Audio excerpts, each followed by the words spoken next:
Hello everyone. मेरा नाम है धीश पांडे और ये एक पर्सनैलिटीज़ वीडियो की सीरीज़ है जिसमें हर एक पर्सनैलिटी पे मैं आपको बताऊंगा। ये बहुत ही एक इन्फॉर्मेटिव वीडियो होने वाली है, लेकिन इस वीडियो को स्टार्ट करने से पहले आई रिक्वेस्ट एवरीवन कि आप इस चैनल को सब्सक्राइब करें एंड वीडियो को लाइक एंड कमेंट करें। आप इस चैनल पे यूपीएससी रिलेटेड सब्जेक्ट्स को भी पढ़ सकते हैं जिनके प्लेलिस्ट हम लोगों ने बनाया है। ये सारा कंटेंट फ्री ऑफ कॉस्ट है, तो जो भी सीरियस यूपीएससी एस्पिरेंट्स है वो वाइस सर को कॉन्टैक्ट कर सकते हैं ऑन व्हाट्सएप 7200 681 675 टेस्ट सीरीज और फाउंडेशन वीडियोस के लिए। आज की पर्सनैलिटी हैं रतन टाटा जी। Early life. रतन टाटा देश के प्रसिद्ध उद्योगपतियों नहीं हुआ यहाँ पे, उद्योगपति का जन्म 28 दिसंबर 1937 को सूरत शहर में हुआ था। रतन टाटा नवल टाटा के बेटे हैं जिनको नवजबाई टाटा ने गोद लिया था। ऐसा इसलिए क्योंकि नवजबाई टाटा के पति का निधन हो गया था, जिसके बाद वो अकेले पड़ गई, इसलिए उन्होंने इन्हें गोद ले लिया। जब रतन टाटा 10 साल के और उनके छोटे भाई जिमी टाटा 7 साल के थे, तो उनके माता पिता 1940 में एक दूसरे से अलग हो गए, जिसके कारण दोनों भाइयों को भी अलग होना पड़ा। लेकिन उनकी दादी नवजबाई ने दोनों पोतों का पालन पोषण करने में कोई कमी नहीं छोड़ी। वो अनुशासन को लेकर जितनी सख्त थी उतनी ही नरम थी। आपको बता दें कि रतन टाटा का एक सौतेला भाई भी है जिसका नाम है नोएल टाटा। बचपन से ही उन्हें पियानो सीखने का और क्रिकेट खेलने का काफी शौक था। कैरियर।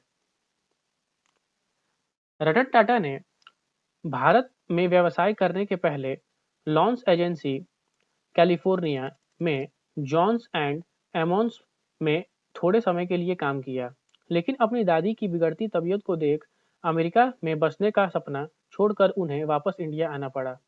भारत आने के बाद उन्होंने आईबीएम के साथ काम किया, लेकिन जीआरडी टाटा को ये पसंद नहीं आया और उन्होंने रतन टाटा को टाटा ग्रुप के साथ काम करने का मौका दिया। इसके बाद से ही उनके कैरियर की असली नींव रखी गई। 1961 में उन्होंने टाटा के साथ काम करना शुरू किया। पहले कुछ शुरुआती दिनों में उन्होंने टाटा स्टील के शॉप फ्लोर पर काम किया। इसके बाद वो धीरे धीरे टाटा ग्रुप की ओर और कंपनियों के साथ जुड़ गए। एक समय आया जब उन्हें 1971 में राष्ट्रीय रेडियो और इलेक्ट्रॉनिक्स कंपनी में डायरेक्टर इंचार्ज के लिए चुना गया। 1981 में उन्हें टाटा का अध्यक्ष नियुक्त किया गया। उस समय कंपनी काफी घाटे में चल रही थी और बाजार में कंपनी की हिस्सेदारी सिर्फ 2% थी और घाटा 40% था। कुछ साल बाद रतन टाटा ने कंपनी को काफी मुनाफा पहुंचाया। इसके कुछ समय बाद उन्हें 1991 में टाटा ग्रुप का उत्तराधिकारी बना दिया गया। रतन टाटा के इस पद को संभालने के बाद मानो टाटा ग्रुप की किस्मत ही बदल गई हो। ऐसा लग रहा था आसमान पर भी आसमान पर भी सिर्फ टाटा का ही नाम लिखा है। उनके कार्यकाल में टाटा कंसल्टेंसी सर्विसेज ने पब्लिक इशू जारी किया, जिसके बाद टाटा मोटर्स को न्यूयॉर्क स्टॉक एक्सचेंज में लिस्ट किया गया। साल 1998 में टाटा ने अपनी पहली भारतीय कार तैयार की जिसका नाम था टाटा इंडिका। इसके बाद टाटा ने टेल्टी सॉरी टटली, टाटा मोटर्स ने जैगुआर लैंड रोवर और टाटा स्टील ने कोरस को तैयार किया, जिसके बाद भारतीय उद्योग की लिस्ट में टाटा का नाम दर्ज हो गया। दुनिया की सबसे सस्ती कार यानी टाटा नैनो भी रतन टाटा की सोच का एक हिस्सा है, जिसको लोगों ने काफी पसंद किया था। रतन टाटा एक ऐसे व्यक्ति के रूप में जाने जाते हैं जो कभी भी झूठ चमक दमक में विश्वास नहीं रखता। वो सिर्फ काम करना जानता है, उसे किस तरह से अपने व्यवसाय में लगाना है और उसको इस्तेमाल कैसे करना है, हमेशा से ही उनकी सोच यही रही है। रतन टाटा 28 दिसंबर 2012 को टाटा समूह की सभी कार्यकारी जिम्मेदारियों से रिटायर हो गए, जिसके बाद उनकी ये जगह 44 वर्षीय साइरस मिस्त्री को दे दी गई।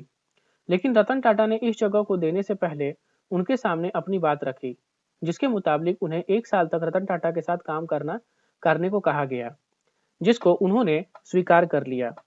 आपको बता दें कि साइरस मिस्त्री पलौंजी मिस्त्री के छोटे बेटे और हैं जो सपूरजी पलौंजी के प्रबंधक निर्देशक भी रह चुके हैं। साइरस मिस्त्री ने लंदन में इंपीरियल कॉलेज से सिविल इंजीनियरिंग में लंदन बिजनेस स्कूल में डिग्री हासिल की है। वो टाटा समूह के साथ 2006 से काम कर रहे हैं, जिसके बाद अब वो इस दिशा में ही आगे काम करते रहेंगे।